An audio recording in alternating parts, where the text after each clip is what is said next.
Hola amigos y amigas de Biologando, nuevamente con el programa. Para el día de hoy vamos a entrevistar a nuestro colega, el biólogo Jaime Arturo Pacheco Castillo.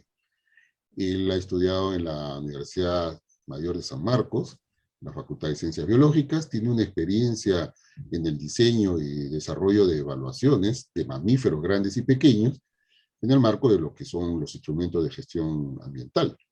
También ha participado en proyectos de investigación científica en ambientes litorales, costeros, andinos y de la selva peruana.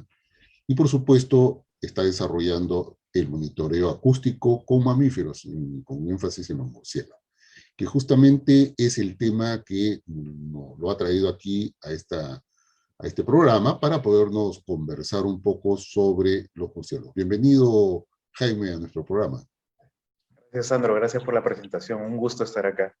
Gracias también por tu participación. Bueno, los murciélagos han sido en algún momento parte de la noticia, ¿no? O sea, cuando empezó el COVID-19, cuando algunos se enteraron de que era por ahí algún murciélago de Wuhan que era el que había generado este virus, bueno, aquí en Cajamarca pues empezaron a meterle palo a los murciélagos, ¿no? Así que De verdad.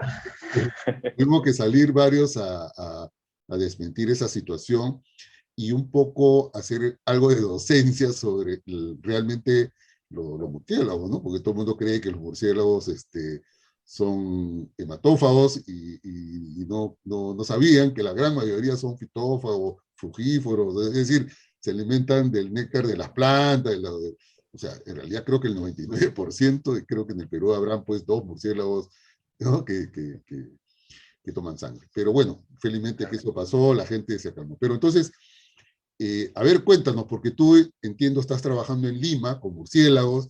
Hay mucha gente que cree que en Lima no hay murciélagos, pero sí los hay, ¿no? Miraflores nomás, en el parque hay varios de ellos. A ver, cuéntanos, ¿cómo están mirando el tema de los murciélagos en Lima? Hay mucho por hablar y como dices, nuestro interés sale desde el momento en que hay una mala percepción, una percepción negativa, ¿no? Hacia los murciélagos. No podemos culpar a las personas por lo que piensan, son opiniones, y es un buen ejemplo, o sea, antes de hablar del tema, me gusta el ejemplo de los murciélagos, porque claro, no es descubrir la pólvora, es estudiarlos en Lima, por ejemplo, pero me gusta mucho que a partir de la información que tenemos por los murciélagos, podemos transmitir un poco de la cultura científica a las personas, ¿no?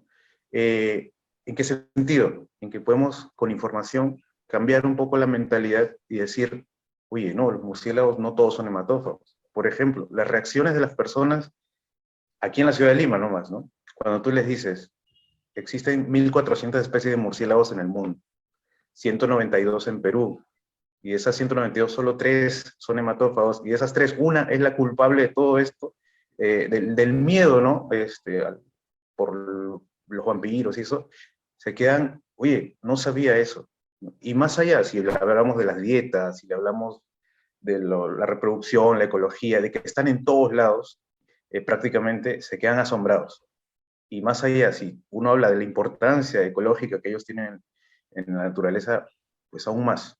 Y eso nos ha ayudado mucho a difundir, a divulgar, mejor dicho, el conocimiento de los murciélagos en la ciudad de Lima, que con un proyecto de un grupo de amigos llamado Ciencia Ciudadana, empezamos a empujar el proyecto desde justamente por pandemia, ¿no? Estábamos todos aislados y dijimos, ¿sabes qué? Hagamos que, veamos cómo cambiar la percepción de la gente sin dejar de investigar, porque era algo que también nosotros queríamos hacer como un propósito, ¿no? Publicar, sacar información, y dijimos, mira, acá hay un campo interesante. ¿Qué sucede? Tenemos ya 5 años, 7 años de registros de murciélagos con un método nuevo, que es el método acústico, con la ecolocación, que es propia de estos animales, pues es como identificar aves por su canto. O sea, al día de hoy ya podemos reconocer a la gran mayoría de especies de murciélagos de la costa de Lima a través de sus llamadas de colocación. Llamadas que ellos usan pues para navegar en la oscuridad, para alimentarse de insectos, pero hay tipos de llamadas en particular que son las que solamente emiten cuando vuelan, que son las que nos sirven para identificar especies. A partir de eso Pero han antes salido publicaciones. ¿estamos hablando Dime, de dime. Lima metropolitana o de todo el departamento de Lima? Mira, a nivel de departamento, en la investigación que todavía estoy realizando, tengo unos 16 sitios y tuve que recorrer desde el nivel del mar hasta las cumbres eh, para poder saber qué había y por qué. Porque no sabíamos cómo cantaban los murciélagos en el 2015, cuando nace esta idea. Entonces, a partir de eso, hemos tenido ya, se ha generado bibliotecas acústicas que nosotros manejamos todavía, no están del todo publicadas, pero sí están publicados resultados en determinados hábitats, por ejemplo, en humedales, ¿no? Con un equipo del Museo de Historia Natural, liderado por el profesor Víctor Pacheco, salió un paper el 2015, muy puntual, y luego se expandió en el 2020 a 4 humedales de la costa central del Perú, ¿no? Donde habían 12 especies de murciélagos solo en humedales, ¿no? Con acústica. Eh, Podemos hablar luego de eso, pero el tema es que con acústica en pocas horas ya podíamos tener una alta cantidad de registros. Entonces dijimos, oye, en las ciudades, ¿qué estará pasando? O sea, ¿habrá más, habrá menos, habrá la misma cantidad? No sabemos. Entonces, ahí empieza la curiosidad. Luego en el 2020 salió Luego Humedales, 2021 salió un estudio con José Luis Mena, en el que usaban ya, participé en ello, identificando las llamadas, pero usaban ya la riqueza de especies como un indicador o en combinación a la iluminación artificial, por ejemplo, ¿no? La iluminación artificial producida por pues, toda la infraestructura urbana, ¿no? Entonces comparábamos sitios dentro de la ciudad, fuera de la ciudad, zonas nativas, y veíamos en el transcurso del trabajo que había una respuesta negativa, ¿no? De la riqueza de murciélagos a la diversidad. Entonces, con esos indicios del 2021, del 2015, entonces dijimos, tenemos base para acercar este conocimiento a la población, para acercar estas ideas, estos descubrimientos nuevos, esto que estamos empujando con ayuda de las personas, no necesariamente biólogos, no necesariamente amigos de nosotros biólogos, ¿no? Y ni siquiera familiares, o sea, en un momento a otro dices, oye, mira, tengo este proyecto, ¿no? ¿Te gustaría participar? Y la gente se queda sorprendida, y más aún cuando se dan cuenta que pasadas 3 noches que ponemos los detectores en sus casas, nosotros procesamos la información y vía redes sociales, o sea, por Facebook, Instagram, WhatsApp. O sea, esos medios que ya no son tan protocolares, ¿no? Como un correo, una llamada, ¿no? Simplemente, mira, encontramos 3, 4, hasta 6 especies en lugares como, por ejemplo, Comas, en Lurín, Miraflores mismo, son lugares con mucha actividad de murciélagos, ¿no? Más allá de lo que se ve en los parques, por ejemplo. En los parques nosotros vamos a ver generalmente a los murciélaguitos volando a nivel del suelo, cerca de los árboles, y ya nos dan una idea de que, oye, están visitando las flores, ¿no? Son los nectarívoros. Pero hay un gran grupo, que son los insectívoros, que vuelan por encima de los faros, vuelan y se refugian en los departamentos, se refugian en los edificios abandonados, se refugian, por ejemplo, en la Costa Verde, no sabemos si en el Morro Solar, en el Cerro San Cristóbal. Hay tantas zonas nativas como artificiales que les pueden servir a los murciélagos, ¿no? Entonces, es un escenario que permite a la gente generar el conocimiento, ¿no? ¿Y Y lo que más cómo logran esa participación de la gente? bueno, el sistema es simple, ¿no? Nosotros difundimos, por ejemplo, aprovechamos alguna charla, tenemos en la página de Ciencia Ciudadana, permanece bastante activa, porque tiene diferentes proyectos, pero el de murciélagos suele hacer publicaciones periódicas, notas sobre la ecología, algunos datos curiosos, y eso permite que la gente captar la atención de las personas, ¿no? De esa manera, obviamente los invitamos al proyecto, y cuando preguntan cómo es el proyecto, de qué trata, se enteran de esto en nuestras redes, pero también conversando con nosotros directamente. Eh, y así es que tenemos, al menos por ahora que el proyecto no lleva más de un año, hemos podido muestrear, bueno, tener 54 personas, parecería poco, pero imagínate 54 personas, 3 noches. Antes teníamos que ser bien cuidadosos el día de hoy, ¿no? De evitar que haya más personas, ¿no? Pero ya conforme se han normalizado esas medidas, también transmitimos seguridad a las personas, ¿no? Oye, estás participando en el proyecto, tienes todos los cuidados, estás siendo responsable con la salud, con el ambiente, entonces motiva a que se pase la voz, se pasa la voz. Tiene un amigo, o varios amigos, varios familiares, dicen, ya también queremos participar. Y nosotros tenemos que expandir eso aún más todavía, por ejemplo, a colegios, a universidades, en lugares donde cualquier lugar es potencial refugio o lugar de paso de murciélagos. ¿Y Entonces, esas cosas también. qué le dan a la gente para que ellos puedan hacer ese registro? ¿Con qué están funcionando? Mira, no lo he traído acá, pero tenemos unos detectores acústicos Ajá. que no son más grandes que el tamaño de un mouse. O sea, tanto avanzada la tecnología que hay unos detectores llamados AudioMod. Son tan escasos, son tan buenos que son extremadamente escasos en el mercado y no llevan tampoco más de 2 años de producción. O sea, surgieron con la pandemia también. Y Ajá. decidimos y nos la jugamos y dijimos, oye, ¿sabes qué? Traigamos para aprovecharlo, ¿no? En estos proyectos y solo tenemos 10 de esos equipos. Entonces, de esos 10 los turnamos, también lo usamos otros para investigación y ahí es donde incluso algunos se nos han malogrado cosas, ¿no? De cualquier trabajo, ¿no? Hemos tenido que comprar un poco más, pero sí. Y el financiamiento ha sido también por nosotros mismos. Este proyecto es reciente, entonces esperamos también pues que ello dé bases para poder replicarlo. Y felizmente ha habido empresas, nuestra relación de científicos y la experiencia que tenemos en temas de gestión ambiental, ¿no? Los instrumentos, las líneas base, monitoreo, ha hecho que todo el mundo de la consultoría ambiental se haya abierto al monitoreo acústico de murciélagos, gracias a los avances que hemos tenido estos últimos años. Ahora no es extraño que todo instrumento casi te pidan, oye, haz tu registro de murciélagos con acústica. Y es un cambio de juego, yo le digo así, ¿no? O sea, no reemplaza las metodologías tradicionales, pero sí se usa porque resulta efectivo también. Y lo que queremos es representar, pues, ya no solo hablando de la ciudad, ¿no? Ya no solo hablando de murciélagos, lo que queremos es representar en todos estos trabajos de investigación o de inversión, o proyectos de inversión, el elemento biológico que esté bien representado, ¿no? Y hay más técnicas que están en camino o que ya se han implementado. Por ejemplo, recordemos el caso de las cámaras trampa, ¿no? Hubo un tiempo en que no se usaban y ahora ya es normal.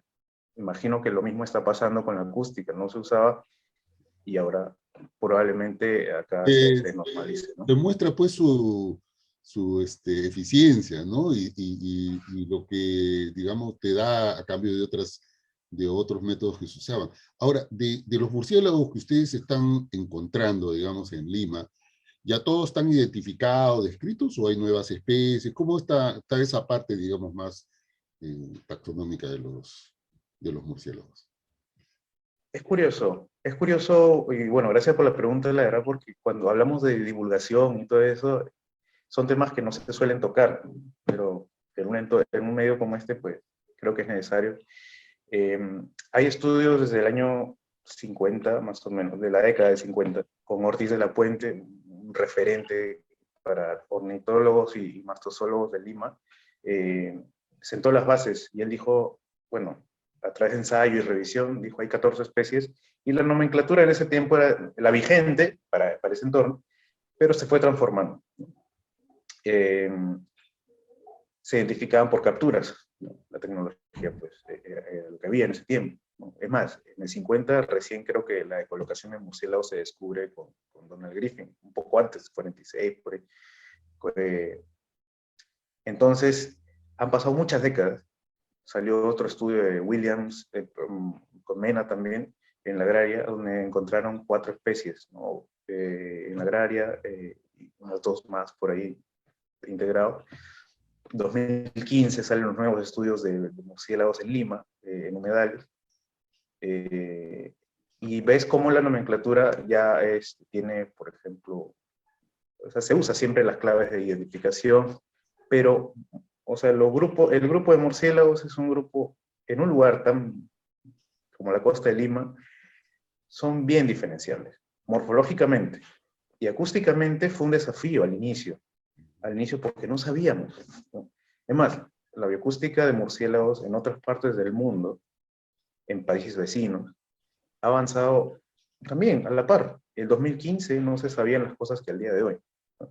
Entonces nosotros estamos contribuyendo en las caracterizaciones, en las descripciones. Cuando capturamos un murciélaguito, lo vemos físicamente, morfológicamente, sabemos qué es, sabemos qué especie es sin equivocarnos. Entonces al identificarlo de esa forma fehaciente, ¿no? De esa forma efectiva, podemos, ¿qué se nos ocurre? O sea, grabémoslo, tenemos al individuo capturado, identificado, grabamos, lo liberamos en un entorno controlado donde podamos recapturarlo, y listo, tenemos grabaciones de referencia, ¿no? Porque el murciélago, uno, está sometido al estrés de la captura, está sometido a volar en un entorno de cierta manera artificial para él, ¿no? O sea, limitado. Entonces, esas grabaciones de referencia sirven para el momento de tener grabaciones de murciélagos en vuelo libre. Entonces, la similitud es muy alta, en la mayoría de casos. Hay casos que todavía hay murciélagos de... Así hemos encontrado de las 14 que se conocían en el 51, al día de hoy conocemos 20 especies de murciélagos con capturas, y también algunas solo con acústica, ¿no? Que gracias a otros estudios que tienen distribución en zonas colindantes, al norte del Perú o al sur del Perú, hemos podido ver que sí, en efecto, ya no son 14, son 20. Es más, o sea, solo con nuestra data, ¿no? Los estudios, toda esta acumulación de registros desde el 50 hasta el que te digo del 2020, con el estudio de iluminación artificial, todo eso acumulado tiene unas 19 especies de murciélagos. Nosotros como que tenemos una más, pero también es lo esperado, ¿no? O sea, es dentro de todo lo que se distribuye en la costa, la verdad que era cuestión de tiempo registrarla en Lima, ¿no? Si hablamos de todo el bioma del desierto, creo que se conoce muy bien las especies de murciélagos. Obviamente, hasta hay especies tan cotidianas que todavía no hay como que 3 nombres que se usan según diferentes autores. Pero ya es cosa Se ponen de acuerdo. sí, es cosa de ponerse de acuerdo. Pero Eso en los pasa, últimos años, ¿cuántos registros nuevos han habido de murciélagos? ¿Dónde están trabajando ustedes? por ejemplo, lo que te comento, que teníamos antes de los estudios 2020, que nosotros hemos participado con acústica, ¿no? Eran los 14, 15 especies. Nuevas. Entonces nosotros, ¿ah? Nuevas. No, 14 eran las que se conocían, y vamos contribuyendo con acústica Ujú, unas 6 especies para completar esas 20, ¿no?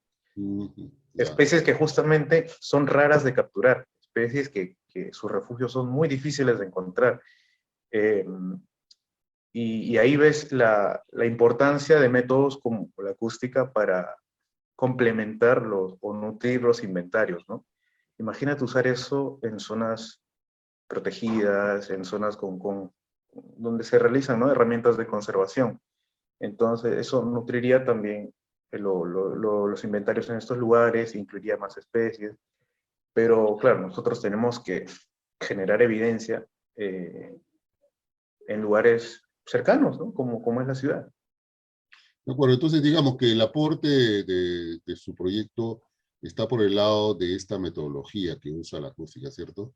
Que complementa probablemente las clásicas y que está permitiendo identificar mejor, digamos, o encontrar mejor a las especies. Ahora, ¿qué necesitan? ¿Qué les está faltando? ¿Qué le puedes tú decir a aquellos colegas o a algunas personas que les puede interesar apoyar este tipo de cosas? A mí me parece sumamente interesante, ¿no? O sea, poder desarrollarlo. Lo hacen en Lima, después esto, si se, digamos, queda muy claro el mecanismo y y todo lo que ustedes están trabajando, esto se puede replicar en otros lados, ¿no? ¿Qué ves en el futuro? Perfecto. Mira, nosotros estamos construyendo, ¿no? Prácticamente una historia aquí en Perú, con toda la humildad, obviamente, ¿no? Porque nosotros hemos conocido, lo digo porque hemos conocido gente en Tacna, un grupo de investigadores que propuso su proyecto, eh, los asesoramos para que compren los equipos pues, más adecuados. Recientemente, quedó pendiente, pero recientemente logramos ir hasta allá para hacer un curso presencial, porque virtualmente es otra historia, ¿no? Estamos muy abiertos a colaboración. En Iquitos también hubo una sesión en la que compartimos esa experiencia. En Arequipa, si bien no se ha hecho eso, pero ya había un equipo que ya ha publicado también, liderado por Joaquín Ugarte, con quien también tenemos varias cosas por trabajar. Entre ellas, la biblioteca de sonidos a nivel nacional, ¿no? O una fonoteca, ¿no? Lo mismo, sí, y lo mismo en Piura, lo mismo en Tumbes, y eso solo en investigación. Y ese es digamos, es el presente, ¿no? También otra parte del presente es lo que te comentaba hace un ratito. O sea, las consultoras ambientales, todas ahorita buscan implementar esto en sus metodologías, porque hace pues, que los proyectos de inversión tengan mejor representatividad en la parte de alimentario biológico, ¿no? En su línea de base biológica. Pareciera simple, pareciera, como dicen, la cereza del pastel, pero realmente, o sea, el apoyo y la apertura que tiene la empresa privada para esto ha sido increíble, porque obviamente les gusta el carácter innovador que tiene esto. Entonces, no es un método que genere barreras, más bien abre muchos vínculos, te decía, de las regiones diferentes, las empresas diferentes, y nuevamente, ese es el presente. Un poco del pasado que se me pasó es que el 2015 sale la guía de inventario de fauna silvestre del MINAM, y es curioso cómo en ese tiempo, nuevamente, las cosas siempre mejoran. La parte de acústica solo tenía unos 2, 3 párrafos que decía, el método es un recorrido aleatorio, no mencionábamos equipos, porque claro, el conocimiento era limitado. Pero ahora creo que con eso, a miras a futuro, hay que esforzarnos, sacar protocolos, ¿no? Para las grabaciones, para que las personas sepan usar qué equipos comprar, los diseños de muestreo más efectivos, y proyectos como estos, por ejemplo, el de Ciencia Ciudadana, es bien curioso porque con los audio mods que no llevan más, como te digo, más de 2 años en el mercado, la metodología que usamos es la misma que también hemos usado para los instrumentos de gestión ambiental. Serfor, por ejemplo, está muy abierto también a eso. Mientras haya sustento, hemos visto que, por ejemplo, ¿no? Hemos tenido la oportunidad de sustentar esta metodología de grabar 1 minuto entero con ciertos espacios en intervalos y así toda la noche, y los resultados son increíbles. Ya no en la ciudad, o sea, que en la ciudad ya de por sí era frecuente encontrar murciélagos, pero aún así eran poco abundantes, ¿no? ¿Me entiendes? O sea, había lugares con presencia de murciélagos, pero la actividad era baja.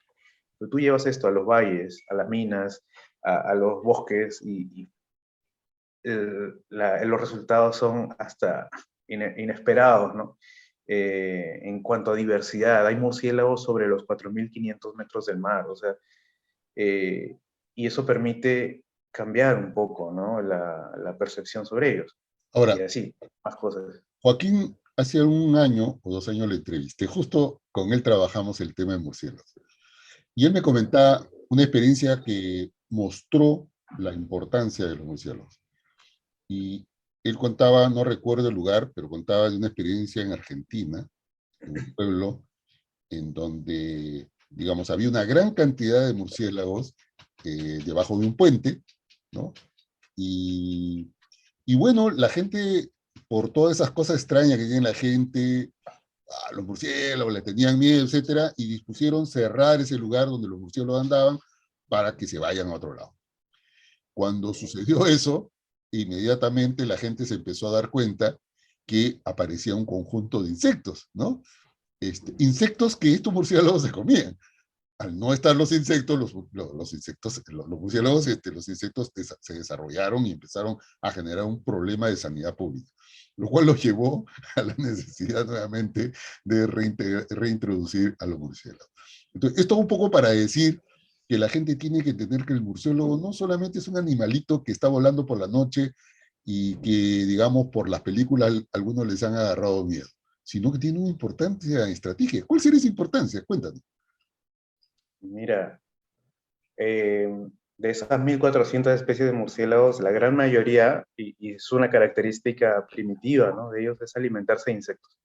Desarrollaron la ecolocación, muchos de ellos, ¿no?, de diferentes maneras,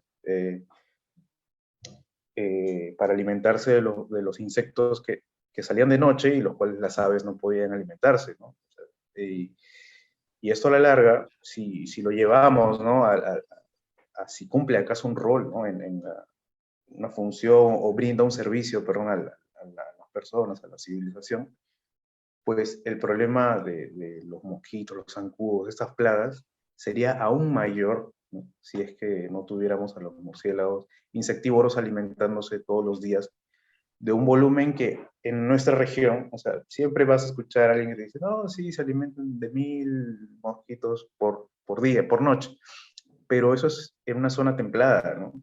Son estudios en otras partes del mundo. No conocemos cuál es su contribución aquí, pero de hecho que sacar, por ejemplo, imagínate la población que vive alrededor de los pantanos de Villa, de los,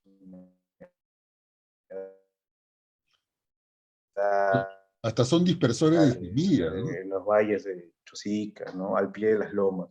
Claro, claro. Si tú quitas a los murciélagos de ahí, claro, los nectarívoros, wow, o bueno, de los otros grupos, porque tenemos frugívoros, tenemos nectarívoros, y otros grupos ya más pequeños, piscívoros, carnívoros general, y los hematófagos, bueno, cada uno tiene su importancia. Claro. Los frugívoros, llevar el fruto a un otro lado, comerlo, y al momento de que hacen esa acción, trasladan las semillas y naturalmente reforestan, ¿no?, con unas especies, los polinizan. Y bueno, acá no hay mucho, o sea, lo limito un poco ese comentario porque en Lima no es algo que se vea mucho. Tenemos especies de plantas introducidas casi en todo nuestro parque, de las Pues, cuales todavía los murciélagos, es tan asombroso aún así que los murciélagos han reemplazado la dieta nativa que tenían por lo que existe acá en la ciudad. Y hay una publicación sobre ello.